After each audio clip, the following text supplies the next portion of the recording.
একটা বাবা যদি দীর্ঘদিন পরে যদি সন্তানের বাবা হয়ে যায়, এই সন্তানকে পৃথিবীতে এমন কোনো বাবা খুঁজে পাওয়া যাবে নাকি ৮৬ বছর বয়সে সন্তান জন্ম নেওয়ার পর ওই সন্তানকে যদি আল্লাহ হুকুম করে কোরবানি করার জন্য এখন বর্তমান সময়ে কোনো মানুষের পক্ষে কোরবানি করা সম্ভব আছে নাকি? গুরু পর্যন্ত কোরবানি দিতে চায় না। টাকা আছে, অসংখ্য টাকা ঘরে আছে, কোরবানির সময় বিভিন্ন তালবাহানা সৃষ্টি করে। মানুষ এখন সন্তান নিজের কলিজার টুকরা সন্তান কোরবানি দিবে দূরের কথা, বর্তমান সমাজে এমন কিছু ধনাত্মক ব্যক্তি আছে যাদের টাকা আছে, কোরবানির সমর্থন আছে, কোরবানির সময় তারা বিভিন্ন তালবাহানা শুরু করে যেন এই বছরটা নিয়ে কোরবানি থেকে মাহরুম হওয়া যায়। দুনিয়ার কারো কাছে মাথা নত না করে সন্তান কার কাছে চাইব? আল্লাহর কাছে। এবার আসেন, এই যে ইব্রাহিম আলাইহিস সালাতু ওয়াস সালাম, তিনি জানি ইব্রাহিম আলাইহিস সালামের দুইটা ছেলে ছিলেন। এটি প্রসিদ্ধ বর্ণনায়, যদিও অন্য অন্য বর্ণনায় পাওয়া যায় যে ইব্রাহিম আলাইহিস সালামের আরও সন্তান ছিল, কিন্তু দুইটার বর্ণনা কোরআনুল কারীমে, দুইটা সন্তানের বর্ণনা এসেছে। কোরআন বলছেন এক সন্তান ইসমাঈল আলাইহিস সালামকে আল্লাহ তাআলা দান করলেন ৮৬ বছর বয়সে, আর কুরবানির আগ মুহূর্ত পর্যন্ত আল্লাহর দ্বিতীয় সন্তান দেন নাই। দ্বিতীয় সন্তান কুরবানির ইতিহাসের পরে দিয়েছেন, যার নাম ছিল ইসহাক আলাইহিস সালাম। কোরআনুল কারীমে বললেন এই দীর্ঘ সময় পরে আল্লাহ তাআলা ইব্রাহিম আলাইহিস সালামকে দুইটা সন্তান যে দান করলেন, সন্তান সম্পর্কে কোরআনে আল্লাহ তাআলা ডিটেলস আল্লাহ নিজেই সার্টিফিকেট দিচ্ছেন। আল্লাহ তাআলা বলছেন আলহামদুলিল্লাহিল্লাযী ওয়াহাবা লি আলাল কিবারি ইসমাঈলা ওয়াল ইসহাক ইন্না রাব্বি লাসামিউদ দুআ। আল্লাহ তাআলা ইব্রাহিম আলাইহিস সালাতু ওয়াস সালাম যখন বৃদ্ধ বয়সে যখন আল্লাহর কাছে দোয়া করেছিলেন, আল্লাহ যখন তারা দোয়া ফিরায় দেয় না, যখন সন্তান দিয়েছিলেন প্রথম সন্তান, আল্লাহ বলেন আমি প্রথম সন্তান দিয়েছি, যেই সন্তানের নাম হলো ইসমাঈল, আমি তাকে দ্বিতীয় সন্তান দান করে দিলাম যার নাম হলো ইসহাক। আমি আল্লাহ তাআলা লা সামিউদ দুআ, যদি কোনো বান্দা যদি আমার কাছে পৃথিবীর কাউকে যদি শরীক না করে, লা সামিউদ দুআ, যদি আমি আল্লাহকে যদি দান, আমি আল্লাহকে যদি আল্লাহ বলে যখন বান্দা ডাক দিবে, এমন কোনো ডাক নাই আমি আল্লাহ আমার আরশে থেকে বান্দার আরজি শুনি নাই, সব শুনি। লা সামিউদ দুআ, আমার ইব্রাহিম আলাইহিস সালাম যে দোয়া করেছে, দোয়া আমি শুনেছি, বরকত স্বরূপ আমি আল্লাহ তাআলা তাকে দুইটা সন্তান দান করেছি। আচ্ছা বলেন, এই বৃদ্ধ বয়সে সন্তান দিয়েছেন কে? আওয়াজ করে বলেন, বৃদ্ধ বয়সে সন্তান দিয়েছেন কে? তবে এই দুই সন্তানের মা ভিন্ন ভিন্ন। আমার আলোচনা ওইদিকে লম্বা যাচ্ছি না, শুধু খালি নামটি বলে দিচ্ছি। হযরত ইসমাঈল আলাইহিস সালামের মার নাম হলো হাজারা রাদিয়াল্লাহু তাআলা আনহা, আর ইসহাক আলাইহিস সালামের মায়ের নাম ছিল সারা রাদিয়াল্লাহু তাআলা আনহা। এই দুইজনের দুই মা, কিন্তু প্রথম স্ত্রী ছিলেন বিবি সারা, তার গর্ভ থেকে সন্তান না হওয়ার কারণে মাসনা দ্বিতীয় বিবাহ করেছিলেন তার স্বামীকে, হাজার আলাইহিস সালামকে। ওনার গর্ভ থেকে প্রথম সন্তান এই দুনিয়াতে এসেছিলেন ৮৬ বছর বয়সে ইসমাঈল আলাইহিস সালাতু ওয়াস সালাম। আর ইসমাঈল আলাইহিস সালাতু ওয়াস সালামকে দিয়েই এই কোরবানির ইতিহাস আল্লাহ তাআলা শুরু করছেন। কিভাবে? ইসমাঈল আলাইহিস সালাম যখন দুনিয়াতে আসলেন, আচ্ছা বলেন, এত বছর পরে যদি একটি সন্তান যদি কারো আসে, ৮৬ বছর পরে যদি একটি সন্তান, বৃদ্ধ বয়সে সন্তানের মুখ দেখেন, বলেন বাবার মনে কি পরিমাণ আনন্দ, উৎসাহ, উল্লাস আসতে পারে, এটা বিবেচনা করে দেখেন। আল্লাহর পয়গম্বর ইব্রাহিম আলাইহিস সালামের সন্তান যখন ইসমাঈল যখন দুনিয়ায় যখন ভূমিষ্ঠ হয়ে যান, বেশি দিন নয়, কিছুদিন যেতে না যেতে তার দুই স্ত্রীর মধ্যে কিছু ঝামেলা সৃষ্টি হয়ে যান। প্রথম স্ত্রী বলেন, প্রাণের স্বামী হাজারার গর্ভ থেকে যেহেতু সন্তান ইসমাঈল জন্মগ্রহণ করেছে, অনেক লম্বা আলোচনা, শুধু সার অংশটা আপনাদেরকে বলছি।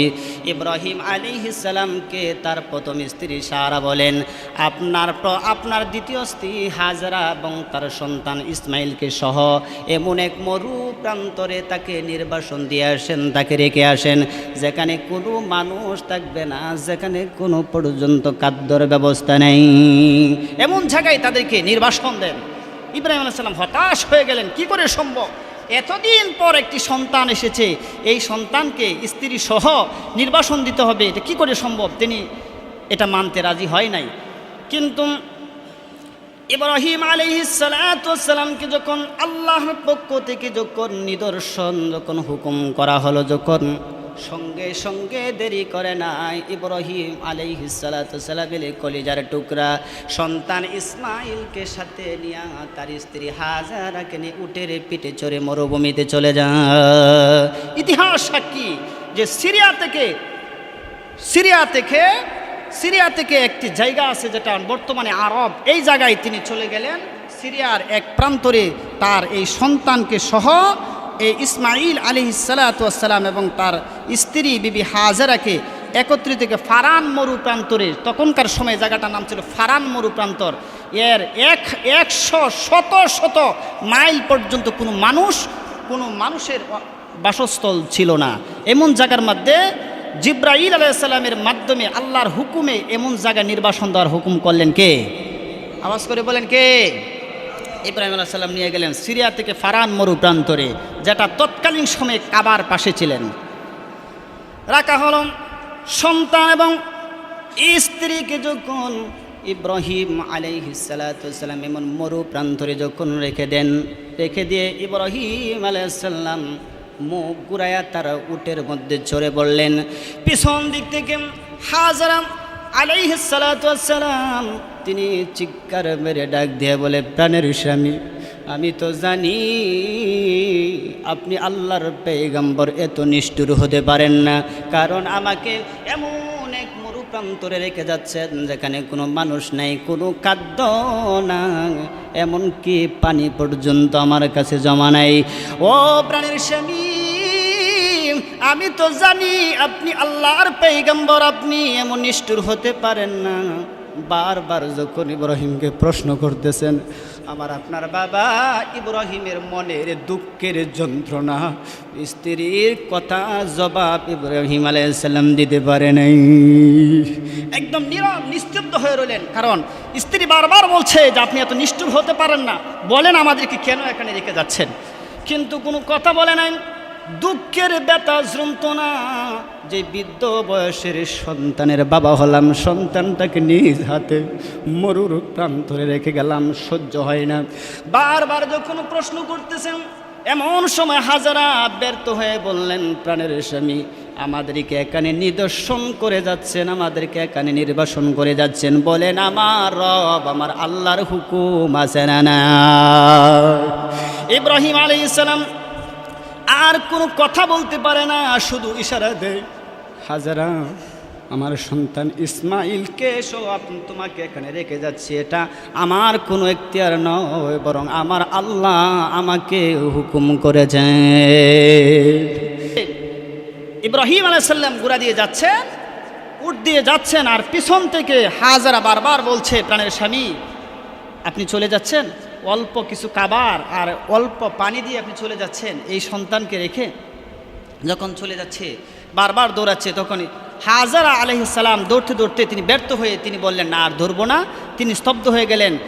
আর সিরিয়ার রওনার পথে ইব্রাহিম আলাইহিস সালাম যখন দীর্ঘ পথ যখন অতিক্রম করলেন, পিছনে তাকায় দেখলেন হাজারা আর আসে না।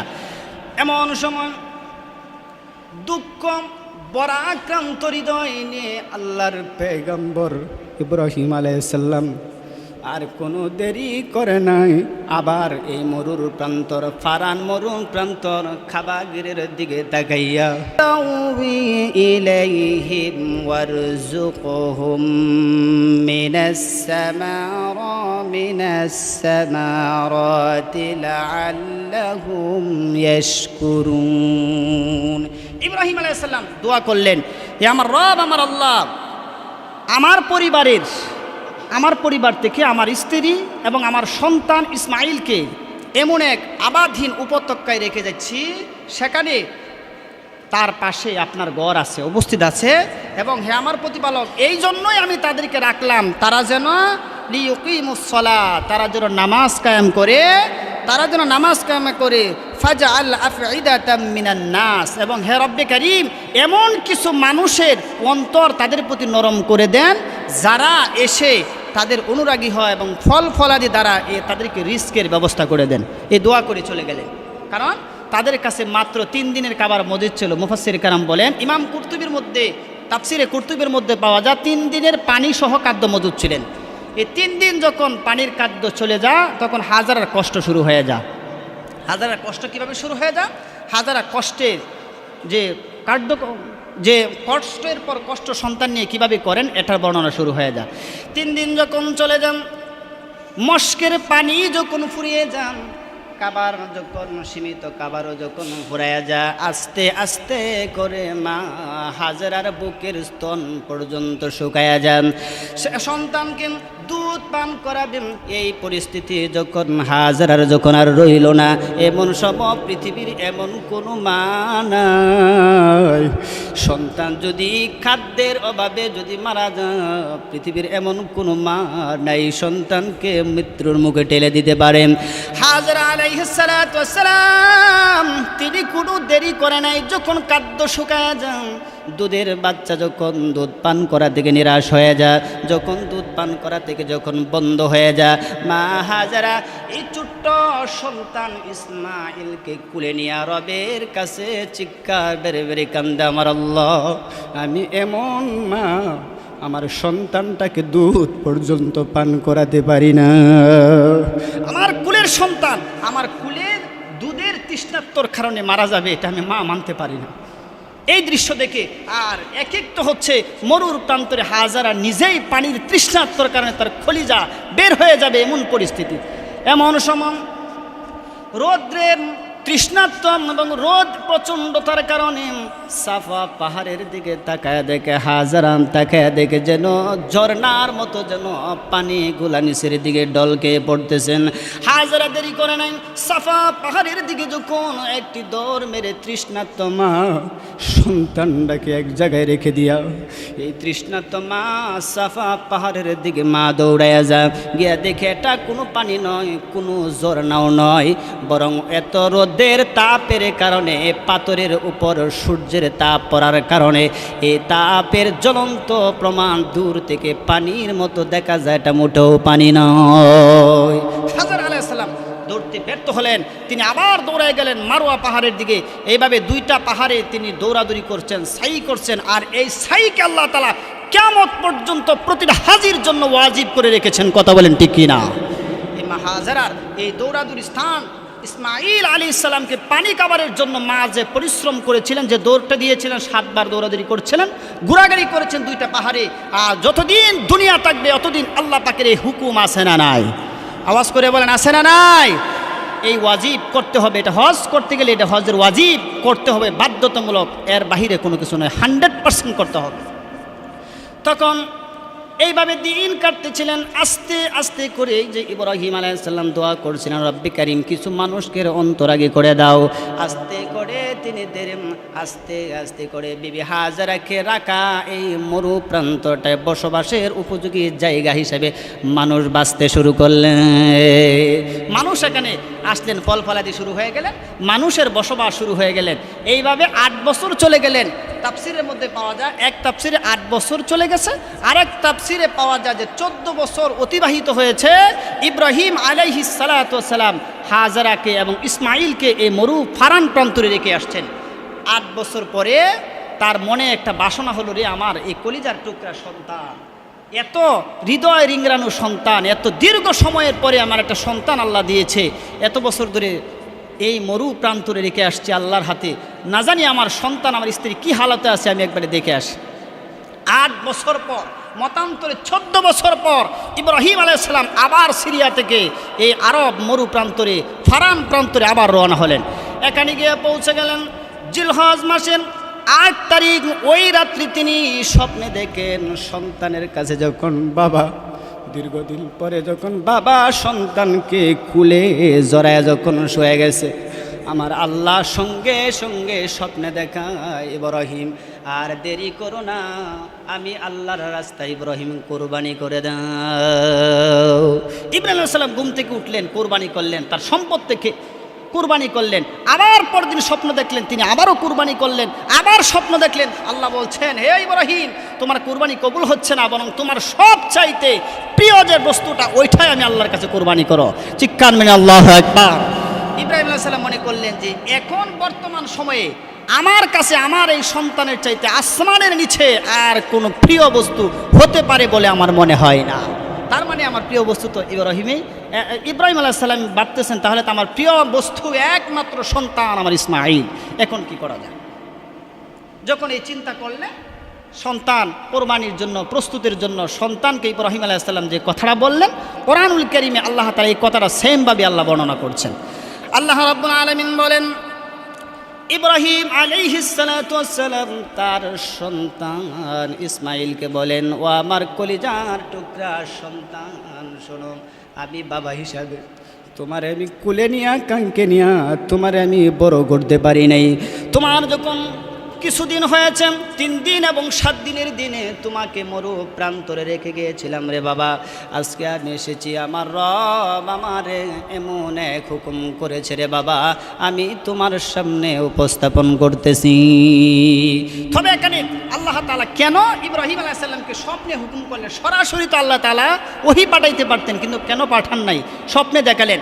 আপনাদেরকে বেসিকলি বলি, স্বপ্ন 3 প্রকার। 1 নম্বর হচ্ছে স্বপ্নে কেয়ালি, 2 নম্বর হচ্ছে স্বপ্নে শয়তানি, 3 নম্বর হচ্ছে স্বপ্নে রহমানি। স্বপ্ন 3 প্রকার।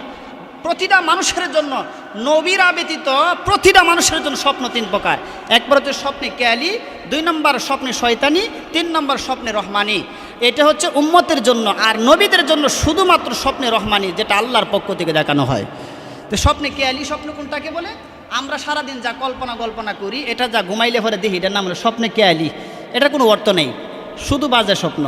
3 নম্বর স্বপ্নে শয়তানি, এমন স্বপ্ন আপনি দেখছেন, আপনি স্বপ্ন করে দেখতেছেন আমার সন্তান হয় না, এবং মাজারে একটা গরু কুরবানি দাও, দেখবা তোমার সন্তান হবে। এইটাকে বলা হয় স্বপ্নে শয়তানি। কারণ সে, এই শয়তান আপনাকে প্রকাশ্যে ধোঁকা দিয়ে যেতে পারে না, আপনার স্বপ্নের মাঝে ধোঁকা দিয়ে আল্লাহ পাকের সাথে শিরিক করার জন্য আপনাকে আমন্ত্রণ করছে। আর যেই আল্লাহর সাথে সম্পর্কিত কোনো বিষয় যখন স্বপ্নে দেখবেন, মনে করেন এটা স্বপ্নে শয়তানি। আর স্বপ্নে রহমানি হচ্ছে ওইটা যেটা আল্লাহ তাআলা নবীকে দেখান। এবার বলেন, ইব্রাহিম আলাইহিস সালাম কি ছিলেন? আওয়াজ করে বলেন, ইব্রাহিম আলাইহিস সালাম কি ছিলেন? আল্লাহ নবী ছিলেন। ইব্রাহিম আলাইহিস সালাম যে স্বপ্নটা দেখেছিলেন, সেই স্বপ্নটা কি? স্বপ্নে রহমানি, মানে আল্লাহর পক্ষ থেকে দেখানো স্বপ্ন। এই স্বপ্নটা ইব্রাহিম আলাইহিস সালাম তার সন্তান ইসমাঈলকে বলছেন। 14 বছর বয়সে বলেন অথবা 8 বছর বয়সে বলেন, দুইটা মতেই তাফসীরের মধ্যে পাওয়া যায়। কি স্বপ্নটা বলছেন? আল্লাহ তাআলার পয়গম্বর ইব্রাহিম আলাইহিস সালাতু ওয়াস সালাম দীর্ঘদিন নির্বাসনে থাকা সন্তানের এবং স্ত্রীর কাছে যাওয়ার পর সন্তানকে কুলে নিয়ে বলেন, সন্তান, আমি স্বপ্নে দেখেছি। ক্বালা ইয়া বুনাইয়া ইন্নী আরা ফিল মানাম আন্নী আযবাহুকা ফানজুর মাযা তারা। ও আমার কলিজার টুকরা সন্তান ইসমাঈল, আপনি স্বপ্নে দেখেছি তোমাকে ছুরি চালাচ্ছি, তোমাকে জবাহ করছি। আমি স্বপ্নে দেখেছি। এখন তোমার অভিমত কি? আচ্ছা, এখানে আমি আপনাদের কাছে প্রশ্ন করি, মুফাসসিরে কেরাম একটার দুইটা নয়, বিভিন্ন তাফসীরকাররা, তাফসীরে ফাতহুল মাজিদে পাবেন, তাফসীরে আপনি বাইজাবির মধ্যে পাবেন, এবং তাফসীরে কাবিরের মধ্যে পাবেন। বিভিন্ন তাফসীরকাররা এই তাফসীরটা বলছেন যে ইসমাঈল আলাইহিস সালাম যদি তখনকার সময়ে যখন ইসমাঈলকে ইব্রাহিম আলাইহিস সালাম প্রশ্ন করলেন, এই যে তুমি কি রাজি, এখন যদি ইসমাঈল আলাইহিস সালাম না করতেন, তাহলে কি এই যে ইসমাঈলকে কি ইব্রাহিম আলাইহিস সালাম কুরবানি দিতেন না? এটা প্রশ্ন থাকতে পারে। এই প্রশ্নের জবাবে ইব্রাহিম আলাইহিস সালাতু ওয়াস সালামের এই প্রশ্নের জবাবে মুফাসসিরে কেরাম বলেন, আল্লাহ তাআলা পরবর্তী আয়াতে আল্লাহ তাআলা এই কথাটা নিকুত করে বলছেন যে ফালাম্মা আসলামা তাল্লাহু বিল জাবিন। আমি এই জন্যই এটাকে আমি প্রশ্নবোধক বানালাম, ইন্টারগেটিভ সেন্টেন্স করলাম। আমি দেখতে চাই, এটা জবাহে করার জন্য আমি হুকুম করি না, আমি দেখতে চাই যে আমার ইব্রাহিম যদি সন্তান, এই কলিজার টুকরাকে সন্তান কুরবানি দিতে রাজি হয়, আমার ইসমাঈলও কি আমি আল্লাহকে খুশি করার জন্য কি বিনা দ্বিধায় রাজি হয় কি না, এটার জন্য শুধুমাত্র প্রশ্ন। এবার বলেন, এই পৃথিবীতে একটা একটা বাবা যদি দীর্ঘদিন পরে যদি সন্তানের বাবা হয়ে যায়, সন্তানকে পৃথিবীতে এমন কোনো বাবা খুঁজে পাওয়া যাবে নাকি ৮৬ বছর বয়সে সন্তান জন্ম নেওয়ার পর ওই সন্তানকে যদি আল্লাহ হুকুম করে কোরবানি করার জন্য এখন বর্তমান সময়ে কোনো মানুষের পক্ষে কোরবানি করা সম্ভব আছে নাকি? গুরু পর্যন্ত কোরবানি দিতে চায় না। টাকা আছে, অসংখ্য টাকা ঘরে আছে, কোরবানির সময় বিভিন্ন তালবাহানা সৃষ্টি করে। মানুষ এখন সন্তান নিজের কলিজার টুকরা সন্তান কোরবানি দিবে দূরের কথা, বর্তমান সমাজে এমন কিছু ধনাত্মক ব্যক্তি আছে যাদের টাকা আছে, কোরবানির সমর্থন আছে, কোরবানির সময় তারা বিভিন্ন তালবাহানা শুরু করে যেন এই বছরটা নিয়ে কোরবানি থেকে মাহরুম হওয়া যায়। এমন অনেক লোক আছে কিন্তু তার সন্তানকে কোরবানি দিচ্ছেন। সঙ্গে সঙ্গে ইব্রাহিম আলাইহিস সালাতু ওয়াস সালামের সন্তান ইসমাঈল কি জবাবটা দিলেন শোনেন। কেমন সন্তান? এই যে আল্লাহ তাআলা বলছেন ফাবাশশারনাহুম বিগুলামিন হালিম, এই ইব্রাহিম আমি আপনাকে এমন এক সন্তান দান করতেছি যেই সন্তানটা এমন চরিত্রবান হবে যা বিশ্বের উপমা হবে। এবার ইসমাঈল আলাইহিস সালাম বাবা যখন বললেন আমি তোমাকে স্বপ্নে দেখেছি জবাহ করছি বাবা, এবং তুমি কি বলো? সঙ্গে সঙ্গে ইসমাঈল আলাইহিস সালামের জবাবটা কোরআনে আল্লাহ তাআলা তুলছেন, নবীকে শোনাচ্ছেন। আল্লাহ তাআলার পয়গম্বর ইসমাঈল আলাইহিস সালাতু ওয়াস সালাম বলেন ক্বালা ইয়া আবাতি ফাআল মা তু'মারুন, ও আমার পিতা ইব্রাহিম, আমার আল্লাহ তাআলা আপনাকে যেইভাবে হুকুম করেছেন দেরি করবেন না বাবা, দেরি করার কোনো প্রয়োজন নাই। আমি ইসমাঈল বিনা দ্বিধায় আমি কোরবানি করতে প্রস্তুত, কোনো বাধা নাই। আমার বাবা, আমার আল্লাহ আপনাকে যেইভাবে হুকুম করেছেন ঠিক সেইভাবে আমাকে কোরবানি করেন, আমার কোনো দ্বিধাদ্বন্দ্ব নাই, কোনো আসপুস নেই। আপনি বলেন সন্তান, কেমন সন্তান আল্লাহ দান করেছে? সন্তান বলছে বাবা 14 বছর বয়সে বলেন অথবা 18 বছর বয়সে আমার সন্তান বাবাকে বলছে কোনো সমস্যা না, আমাকে কোরবানির জন্য প্রস্তুতি নেন, কোনো সমস্যা নেই। এবার ইসমাঈল আলাইহিস সালামের সন্তানকে নিয়ে যখন ঘর থেকে বের হলেন, মা হাজারার কাছ থেকে বিদায় নিলেন। হাজারার সামনে দাঁড়ায় সন্তান মার জড়ায়া ধরে চোখের সামনে দাঁড়ায়া ইসমাঈল আলাইহিস সালাম জীবনের দুঃখ সুখের কথা আল্লাহ তাআলার পয়গম্বর মায়ের সাথে বললেন। ও আমার মা, দীর্ঘদিন আমাকে এত কষ্ট করে লালন পালন করেছ, কিন্তু মনে হয় না রে মা, আজকে আমার বাবার সঙ্গে যে যাচ্ছি আমার যদি কোনো ভুল হয়ে যায়, জীবনে যদি কোনো দিন আপনার সাথে আমার সাক্ষাৎ না হয়, কিন্তু মা আমাকে জীবনের সব অপরাধ আমার মাফ করে দিয়ে। ইসমাঈল আলাইহিস সালাম মায়ের কাছে দোয়া চেয়ে নিয়ে বের হয়ে গেলেন বাবার সাথে, কোনো লেট করে নাই, দেরি করে নাই, বের হয়ে গেলেন। বের হয়ে যাওয়ার পর পথের মধ্যে 3 জায়গায় শয়তান আক্রমণ করলেন। শয়তান তাকে বাধা দিলেন, বলেন ইসমাঈল তুমি কি জানো তুমি কোথায় যাচ্ছ? তোমার আব্বার সাথে ছুরি আছে, দড়ি আছে, তোমারে বাঁধবে, তোমারে জবাই করবে, তুমি যদি জান বাঁচাইতে চাও তুমি পালাও। এমন সময় কেমন সন্তান আল্লাহ দান করলেন।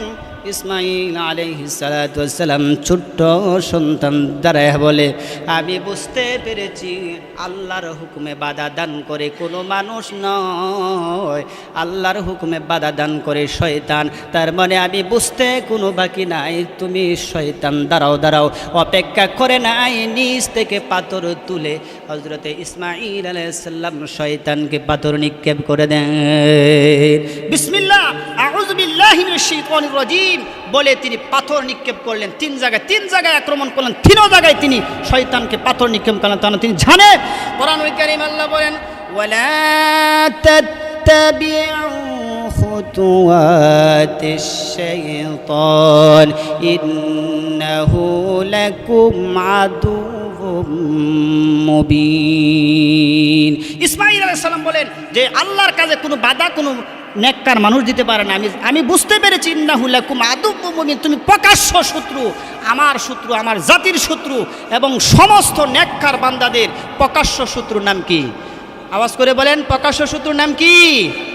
শয়তান। বলছে না আমি বুঝতে পেরেছি তুমি শয়তান। তখন বলছে আচ্ছা বলো তো তুমি কেন আমাকে বাধা দিচ্ছ? তোমারে তোমার রব পছন্দ করছেন। সঙ্গে সঙ্গে ইব্রাহিম আলাইহিস সালাম ইব্রাহিম আলাইহিস সালামের সন্তান ইসমাঈল শয়তানকে কি সুন্দর জবাব দিলেন। জবাব দিয়ে বলেন শয়তান তুমি জেনে রাখো আল্লাহর আসমানের নিচে জমিনের উপরে অসংখ্য বান্দা আছে, রবের এমন কোনো বান্দা নাই দুনিয়াতে, আল্লাহ তার অসংখ্য বান্দা আছে। এবং যত মানুষ দুনিয়াতে আছে প্রতি মানুষের রব আমার আল্লাহ একজন, কিন্তু পৃথিবীর কাউরে আল্লাহ পছন্দ করে নাই। ও শয়তান জেনে রাখো, আমার রব আমাকে কুরবানির জন্য পছন্দ করেছে, এর চাইতে সৌভাগ্য আমি ইসমাইলের আর কিছু জীবনে মনে করি নাই। শয়তান দূর হয়ে যা, দূর হয়ে যা, আমার আল্লাহর হুকুম পালন করার জন্য আমি ইসমাইলকে সামনে আগাতে শুরু করে দেন। জায়গা ক্লিয়ার কর, কারণ আমাকে আমার রব পছন্দ করেছে, আর কোনো পিছনে তাকাবার সময় নাই। চলে গেলেন। অনেক লম্বা কথা, আমি শর্টকাট করে সময়ের জন্য শর্টকাট করে শেষ করে দিচ্ছি। ইব্রাহিম আলাইহিস সালাম চলে গেলেন এই মরু প্রান্তর মিনার ময়দানে, যেখানে কোরবানি করে হাজিরা, এই মিনার ময়দানে চলে গেলেন। চলে গিয়ে তাকে শোয়াইলেন এবং বাবা প্রশ্ন করলেন, ও আমার কলিজার টুকরা সন্তান, আমি তোমাকে জবাহ করতেছি, তুমি নিজ ইচ্ছায় তুমি প্রস্তুত নিয়েছ। সঙ্গে সঙ্গে বাবার মনের এই দুঃখ দেখে সন্তান বুঝতে পারতেছে আমার বাবার কলিজার হৃদয় রিংরানু সন্তান আমি, আমার বাবা সহ্য করতে মানে বাবার অন্তরের দৃশ্য দেখে ইব্রাহিম আলাইহিস সালাম বলেন, সাতাজিদনি ইনশাআল্লাহ। আমার বাবা হতাশা হয়েন না, অতি শীঘ্রই আপনার সাথে আমার দেখা হয়ে যাবে, অতি শীঘ্রই আপনার সাথে আমার সাক্ষাৎ হয়ে যাবে। হতাশা হয়েন না, ধৈর্য ধারণ করেন, কিয়ামতের দিন আমি ইসমাইলকে আল্লাহ আপনি ধৈর্যশীল বান্দার কাতারে আমার রব আমারে দাঁড়ায় দিবেন। বাবা হতাশা হয়েন না, আপনি ছুরি চালান জবাই করেন। ইব্রাহিম আলাইহিস সালাম দুইটা ঘটনা বর্ণনা পাওয়া যায়, কেউ বলেছেন এটা দুর্বল বর্ণনা, কেউ বলেছে তাদের দুইজনের চোখ বেঁধেছে, এটা দুর্বল বর্ণনা, কিন্তু সহি বর্ণনায় পাওয়া যায় ইব্রাহিম আলাইহিস সালাতু ওয়াস সালাম কোরআনের আইন অনুযায়ী কাতর করে শোয়াইলেন ইসমাইলকে। আর দাঁড়ালো ছুরি যখন গলার মধ্যে যখন চালাইতেছেন, সঙ্গে সঙ্গে আমার রব আরশ থেকে খুশি হইয়া জিবরাইলকে ডাক দিয়া বলে, জিবরাইল রে যা রে, জলদি করে যা, আমার দুই পেগম্বরের ইতিহাসে আমি খুশি হয়ে গেলাম।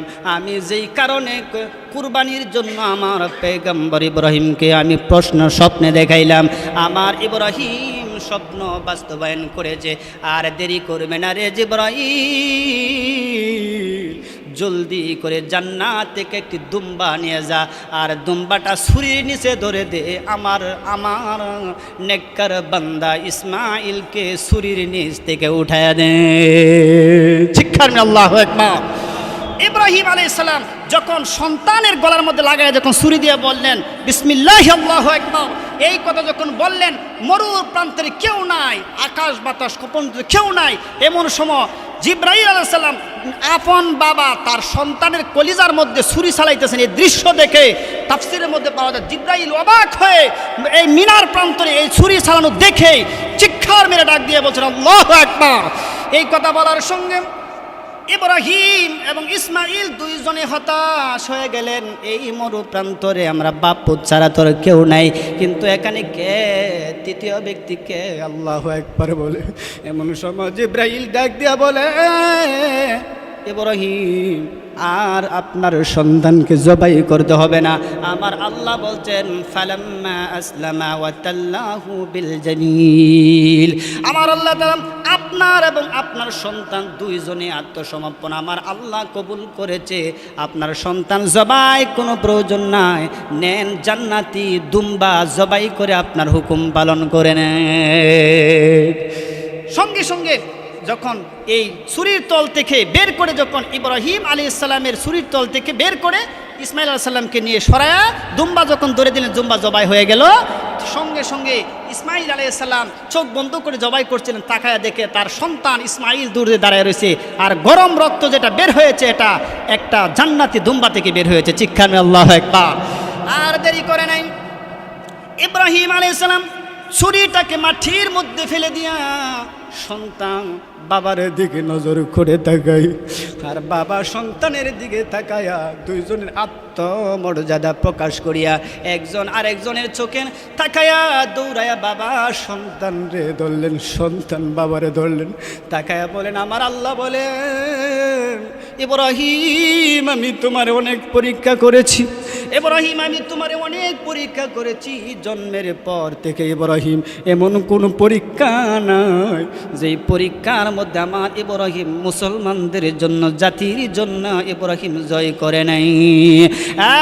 ইব্রাহিম যা রে ইব্রাহিম যা, তোমার সন্তানকে নিয়ে যাও, আমি আল্লাহ তোমার সন্তানকে কুরবানি করার জন্য আমি হুকুম করি নাই, যেটা করেছিলাম সেটা পালন করেছ, আর সুসংবাদ নিয়ে যাও, আর ইসমাইলের বংশ থেকে আমার পয়গম্বর মুহাম্মদ রাসূলুল্লাহকে আমি ইসমাইলের বংশ থেকে আমি পাঠাইয়া দেব। ঠিক আছে, আল্লাহু আকবার। এই তো দুইটা ইব্রাহিম আলাইহিস সালামের দুইটা সন্তান ছিলেন, একটা হলো ইসহাক আর একটা হলো ইসমাইল। ইসহাকের বংশ থেকে অনেক নবী এসেছেন, আর ইসমাইল আলাইহিস সালামের বংশ থেকে শুধুমাত্র আমার আপনার নবীকে আল্লাহ তাআলা পাঠিয়েছেন। আল্লাহু আকবার। আমাদের নবীর বংশের নাম যদি কেউ জিজ্ঞাসা করে কি বলবেন? ইসমাইলি বংশ, মানে আমার নবী ইসমাইল আলাইহিস সালামের বংশ থেকে আল্লাহ তাআলা নবী মুহাম্মদ সাল্লাল্লাহু আলাইহি সাল্লামকে এই দুনিয়ায় পাঠিয়েছেন। কিন্তু আমরা বলেন আমাদের এই কোরবানি মানে হচ্ছে আপনার নিজের ভিতরে যে একটা মনুষ্যত্ব আছে এটাকে আল্লাহর রাস্তা কোরবানি দেওয়া, টাকা পয়সা মূলত নয়। আচ্ছা বলেন, যে গরু জবাই করি, গরুর গোশত কি আল্লাহ নেয়? রক্ত কি আল্লাহ নিয়ে নেয়? তাহলে যা আছে সব আপনি খাইতেছেন, কিন্তু আল্লাহর এত বড় হুকুম পালন করার কারণ কি? নবীকে প্রশ্ন করা হলো, সাহাবায়ে কেরাম প্রশ্ন করলেন, ক্বালা আসহাবু ইয়া রাসূলুল্লাহ, সাহাবে কারাম রসুলকে প্রশ্ন করলেন, ইয়া রাসূলুল্লাহ মা হাদিহিল আযাহি, ক্বালা সুন্নাত আবিকুম। রসুলকে প্রশ্ন করলেন মা হাদিহি আযাহি, ও আমার কলিজার টুকরা নবী কোরবানি জিনিসটা কি? নবীজি বললেন সুন্নাত আবিকুম ইব্রাহিম, কোরবানি হচ্ছে সুন্নাত আবিকুম ইব্রাহিম, বরং আমার আপনার বাবা ইব্রাহিম নবীর সুন্নাত, এটার নামই হচ্ছে কোরবানি। আল্লাহ তাআলা নবী মুহাম্মদ রাসূলকে প্রশ্ন করলেন সাহাবায়ে কেরাম, ক্বালু ফামা লানা ফিহা ইয়া রাসূলুল্লাহ, আমরা যদি ইব্রাহিম নবীর সুন্নাত যদি পালন করি তাহলে আমাদের লাভ কি হবে, আমাদের করণীয় কি হবে? আল্লাহ নবী বলেন, ক্বালা বিকুল্লি শাহরাতিন হাসানা, ও আমার উম্মত জেনে রাখো, আমার বাবা তোমার বাবা ইব্রাহিম নবীর সুন্নাত যদি কোনো মানুষ যদি পালন করে কোরবানি করে, এক একটা কোরবানির পশুর শরীরের মধ্যে যত প্রকার লোমকূপ থাকবে, যতগুলো পশম থাকবে, আমার আল্লাহ প্রতিটা পশমের বদলতে আমার আল্লাহ প্রতি বান্দার উপরে এক একটা পশমের বিনিময়ে একটা করে নেক দান করে দেবে। জুড়ে বলি আল্লাহু আকবার। বলেন এই কুরবানি করা কি আমাদের ফজিলত আছে না নাই? তাহলে একটা গরু হোক, মহিষ হোক, বেড়া হোক, দুম্বা হোক, এগুলোর মধ্যে কি পরিমাণে পশম আছে কোনো চিন্তা করতে পারেন? এক একটা পশুর বদলতে আমার রব আল্লাহ তাআলা এক একটা পশুর লোমকূপের পরিবর্তে এক একটা করে নেকি দান করবেন। একজন বলেন উনি কে? এখানে আরো অনেক লম্বা কথা ছিল যে ইব্রাহিম আলাইহিস সালাম কিভাবে জবাই করলেন, কিভাবে দিলেন, এই সবগুলো আমরা বলবো। হাবিল কাবিলের থেকে আমরা একের পর এক ধারাবাহিক আলোচনা চলবে।